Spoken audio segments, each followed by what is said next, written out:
Hello students, हम solid की 1.1 exercise कर चुके थे। आज हम नेक्स्ट एक्सरसाइज के लिए काम करना है। उससे पहले हमें कुछ टर्म एक्सरसाइज का क्वेश्चन करने से पहले हमें कुछ टर्म्स डिस्कस करनी है जिनका हम यूज़ अपने क्वेश्चन में करेंगे। तो मैं आपको यहाँ ये आर्टिकल बता रही हूँ, ब्रीफ में बता रही हूँ। इसमें आपको ये पूरा आर्टिकल करने की ज़रूरत नहीं है। कुछ एक टर्म्स आपको करनी है, जो मैं मार्क करवाऊँगी वही टर्म आप मार्क करोगे और उन टर्म्स को ध्यान रखना है, क्योंकि हम उन्हीं टर्म का एज इट इज़ आगे यूज़ करेंगे। ठीक है जी। तो आपको पूरा टॉपिक ये वाला करने की ज़रूरत नहीं है, बस आपको इसका एक ओवरव्यू लेना है, इसको जस्ट रीड करना है और जो टर्म्स मैं आपको बताऊंगी कि इनको मार्क करके रखना है, मैंने मार्क की हुई है, सिर्फ आप उनको मार्क करोगे। ठीक है जी। स्टार्ट करते हैं टॉपिक। हमारे पास इक्वेशन ऑफ सेंट्रल कॉनिक, ये होती है जनरल इक्वेशन जो हम स्टार्टिंग से पढ़ते आ रहे हैं। ठीक है। तो अब हमें क्या करना है, centre of the conic find out करना है। तो हमने ले लिया ये x1 y1 क्या है, सेंटर ऑफ द कॉनिक है, सपोज कर लिया। सबसे पहले हम क्या करेंगे, शिफ्ट करेंगे ओरिजिन को x1 y1 पे। ठीक है जी। यहाँ पे xy पॉइंट की जगह पे यूज़ करेंगे। तो हमने x को रखा है x plus x1, y plus y1। तो जब आप इनका यूज़ यहाँ पे करोगे तो ये वाली जो इक्वेशन है ये इस इक्वेशन में रिड्यूस हो जाएगी।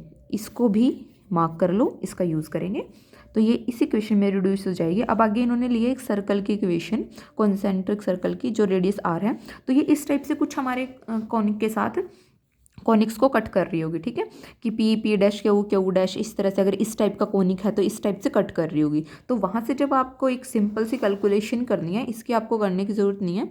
सिंपल आप ये वाली इक्वेशन ध्यान रखना कि हमारे पास एक इक्वेशन ये बनेगी, होमोजेनियस इक्वेशन बनेगी हमारे पास ये एक। ठीक है, तो ये किसकी इक्वेशन है, equation 4 is a homogeneous equation in x y of degree 2। It represent pair of line joining the origin to the intersection of 2 and 3। ठीक है, तो यह हमारे पास इक्वेशन होगी।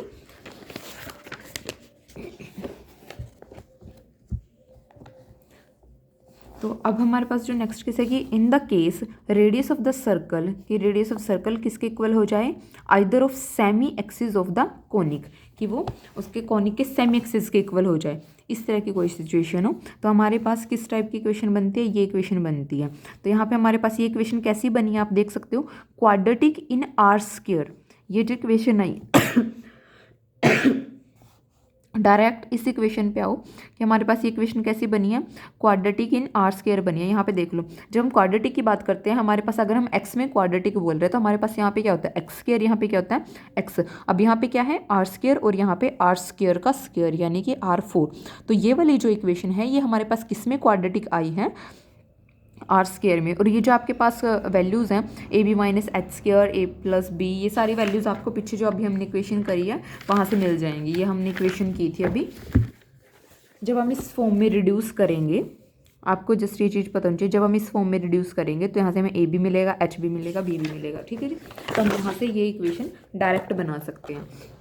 बस आपको इक्वेशन याद होनी चाहिए कि ये इक्वेशन बनेगी। ठीक है, इसको मार्क कर लेना। अब यहाँ से इक्वेशन क्वाड्रेटिक है आर स्क्वायर में, तो दो वैल्यूज़ आएंगी आर स्क्वायर की।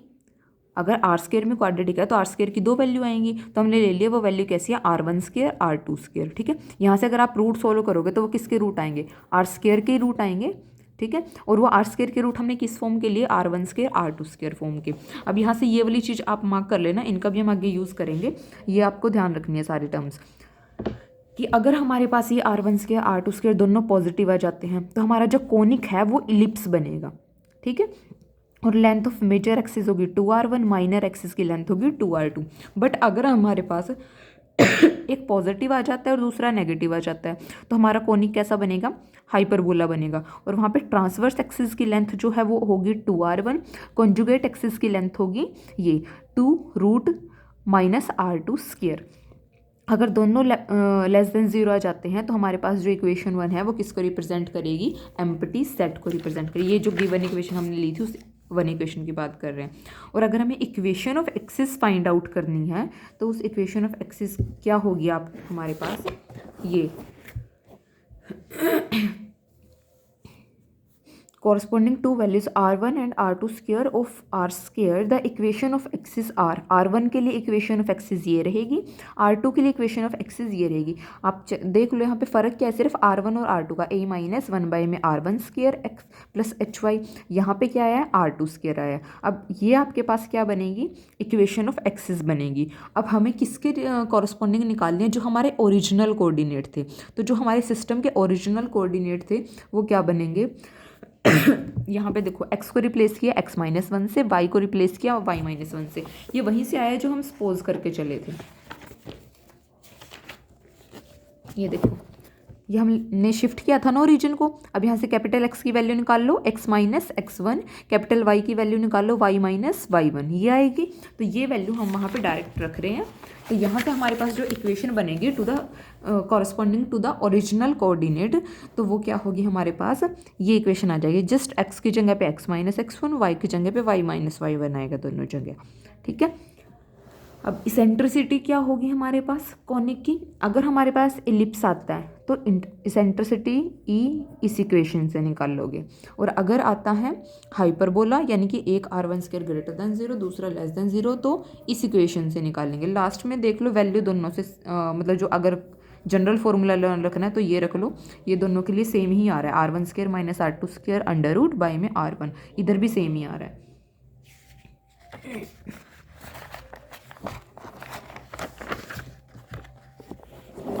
नेक्स्ट देखो, फोकी ऑफ द कोनिक, ये हमारे पास जनरल कोनिक है, हमें इसकी फोकी चाहिए। तो फोकी के लिए क्या होगा आपके पास, ये ध्यान रखो, ये हमारे पास when conic is ellipse, first case के लिए आइए, व्हेन कोनिक इज इलिप्स, अगर इलिप्स होगा तो हमारे पास क्या होगा जो हमारा सिस्टम चेंज होके आएगा, जब हमने सेंटर को चेंज किया है तो ये वैल्यू आएगी। और ओरिजिनल कोऑर्डिनेट्स के रिस्पेक्ट में जो हमारे ओरिजिनल हैं, ये दो कैसे हैं जो हमने लेके चले थे। देखो, एक तो ये हमारे पास सिस्टम रिड्यूस हो गया है, जो पहले वाली है वो इस रिड्यूस वाले सिस्टम के कॉरस्पॉन्डिंग आएगी। बाद में हमें इस ओरिजिनल वाले सिस्टम के लिए चाहिए तो वो कैसे आएगी, इसी x की और y की वैल्यू रख के, ठीक है। तो यहाँ पे क्या आ जाएगा आपके पास, वही x1 प्लस में ये वाली टर्म एज इट इज़, ठीक है, y1 के प्लस माइनस ये वाली टर्म एज इट इज़, ठीक है। ये तो कोऑर्डिनेट ऑफ फोकी जो हमने इक्वेशन बनाई है रिड्यूस करके उसके लिए हैं, ये हमारे ओरिजिनल कोऑर्डिनेट सिस्टम के लिए हैं, ठीक है। तो आपको ये दोनों ध्यान रखनी है। अगर वैसे भी इसी को ध्यान रख लेना, इसमें क्या ऐड करना है, x1 ऐड करना है, इसमें क्या ऐड करना है, y1 ऐड करना है। नेक्स्ट देखो, कोनिक इज हाइपरबोला, अगर कोनिक हाइपरबोला है तो हमारे पास क्या होगा, तो भी ऐसे ही है, ठीक है, इसको ध्यान रखना। यहाँ पे भी देखो मार्क करके रखना है इसको, यहाँ पे वही है कि x1 plus minus under root r1 square minus r2 square cos theta, और यहाँ पे क्या आ जाएगा y1 प्लस में, और यहाँ पे आएगा साइन थीटा। अब है नेक्स्ट आपके पास डायरेक्टरिस्टिक ऑफ द कॉनिक, ठीक है, कि आप डायरेक्टरिस्टिक्स कैसे निकाल लोगे। तो हमारे पास ये इक्वेशन है जो हमारी, ये वही काम किया हुआ है हमने सारा कि हमारा कोनिक है, ये हमारा सेंटर ऑफ द कोनिक हम लेके चले हैं, हम ओरिजिन को शिफ्ट कर रहे हैं इन पॉइंट्स पे, तो हमारे पास से रिड्यूस होकर ये इक्वेशन बनेगी। तो हमारे पास जब जो कोनिक इलिप्स है तो हमारे पास क्या आएगी उसकी डायरेक्टरिस्टिक, ये इक्वेशन को ध्यान रखोगे आप with respect to the original system, x-x1 cos theta plus y-y1 sine theta, और इधर ये वाली वैल्यू आएगी, और यहाँ पे भी आप ऐसे ही इसको ध्यान रखोगे, ठीक है।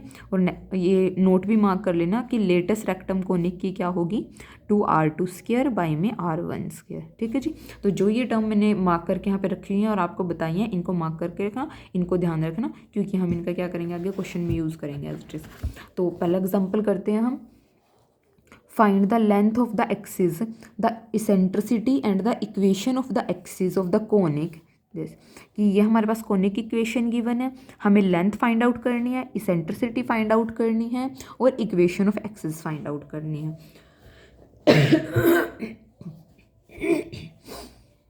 तो हमारे पास इक्वेशन ऑफ कोनिक है, इसको कंपेयर करो जनरल इक्वेशन के साथ। हमने कंपेयर करके वैल्यू निकाल ली। सेम वैसा ही प्रोसीजर करेंगे हम हाफ क्वेश्चन तक आपका, जैसे हमने 1.1 में नहीं किया था, हाफ क्वेश्चन आपका सेम एज इट इज़ चलेगा। उसके बाद हमारा नेक्स्ट काम स्टार्ट होगा, जो हम आगे जो भी हमने टर्म्स पढ़ी है इनका यूज़ हम आगे करेंगे। ये सब कुछ अभी हम फर्स्ट एक्सरसाइज में कर चुके हैं, वही सब कुछ करेंगे यहाँ पे भी, कि जनरल के साथ कंपेयर करो, then centre of the conic निकाल लेंगे। वो कैसे निकालते हैं, partial derivative of F with respect to X equal to 0, partial derivative of F with respect to Y equal to 0। ये हमने पार्शियल डेरिवेटिव इक्वल टू 0 रख दिए। अब यहाँ पे किससे डिवाइड किया है, 2 से डिवाइड किया है, यहाँ पे भी 2 से डिवाइड किया है। ये दो इक्वेशन आ गई। अब इन दो इक्वेशन को किसके लिए सोल्व करेंगे, एक्स और वाई के लिए सोल्व करेंगे। यहाँ से हमें एक्स और वाई की वैल्यू चाहिए, तो हम क्रॉस रेशियो का यूज़ करके इसको सोल्व कर रहे हैं। पहले में क्या, एक्स वाले को हाइड करो, इधर क्रॉस प्रोडक्ट 18 - 10, ठीक है जी। सेकंड वाले में मिड वाले को हाइड कर लो, इधर क्या चलेगा, यहाँ से अपोजिट में चलता है ना, 3 × 2 6 - 30। देन लास्ट वाले के लिए इधर प्रोडक्ट माइनस इधर प्रोडक्ट, ठीक है। ये आ गया। यहाँ से आप सॉल्व करके एक्स और वाई निकाल लो, क्या आएगा, X equal to 1/2, Y equal to -3/2। तो यहाँ से हमें हमारा सेंटर मिल गया, ठीक है। अब सिस्टम को रिड्यूस करते हैं सेंटर एज ओरिजन में। तो जब सेंटर एज ओरिजन में करते हैं तो हमारे पास इक्वेशन क्या बनती है, ax² + 2hxy + by² + c1 = 0, जहाँ पे c1 की वैल्यू ये होती है हमारे पास। ये सेम हमने फर्स्ट एक्सरसाइज में भी किया है। आपको इसमें आई होप कोई दिक्कत नहीं आएगी। अगर कहीं पे भी डाउट हो तो हम इसको डिस्कस कर लेंगे। वैसे ही सिंपल वही चल रहा है सब कुछ। तो C1 हमारे पास ये होता है, वहाँ पे ये कैसे होता है, हमारे सेंटर के पॉइंट होते हैं। और G और F हम इक्वेशन से कंपेयर करके निकाल चुके हैं। तो यहाँ पे वो वाली वैल्यू रख दो। G और F देखो आपके क्या आए थे, G था 2, F था 6, 2 और 6। सेंटर आया था x1 का कोऑर्डिनेट 1/2, इधर था -3/2। तो C1 की वैल्यू है -12। इसको इक्वेशन में रखो, ये इक्वेशन बन गया आपके पास। तो इसको 12 से आप डिवाइड कर दिया। तो अब इसको जो हमारी इक्वेशन बनी थी ना, जो अभी हम लेके चले थे कि हमारे पास सिस्टम रिड्यूस होके ये फॉर्म बनती है, तो अब इससे कंपेयर कर लो। हमने सिस्टम को उस फॉर्म में रिड्यूस कर दिया। अब रिड्यूस वाले सिस्टम के साथ वैल्यूज कंपेयर कर लो। ए क्या है 5/12, एच है 3/12, 2h होता है ना यहाँ पे, इसलिए h क्या होगा 3/12, ठीक है। और ये b क्या होगा 5/12। अब लेंथ ऑफ सेमी एक्सिस क्या होती है हमारे पास, ठीक है। इसको लर्न करके रखना, ठीक है, इसलिए मैंने पहले लिखा हुआ है, इसको ध्यान रखना एज इट इज इक्वेशन को। लेंथ ऑफ सेमी एक्सिस क्या होती है हमारे पास, a - 1/r², b - 1/r², h²। इसी को सॉल्व करके बनाया है ये वाला, जो अभी हमने पीछे इक्वेशन पढ़ी थी, ठीक है। तो इसको अगर आप सॉल्व करोगे तो ये ऐसा कुछ बनेगा। अब यहाँ पे वैल्यूज रख दो। यहाँ पे हमारे पास a की वैल्यू है, b की वैल्यू, h की वैल्यू है, वो वैल्यू रखेंगे तो ये क्या आएगी, R4 में क्वाड्रेटिक आएगी, जो अभी हमने आर्टिकल में डिस्कस किया था। सॉरी, R² में क्वाड्रेटिक आएगी। तो R² में क्वाड्रेटिक आएगी तो आप इसके रूट इजीली निकाल सकते हो, -b + √b² - 4ac/2a। तो ये हमने यहाँ पे वैल्यू रखी, इसको सॉल्व किया, R² की 2 वैल्यू आई, 6 और 3/2।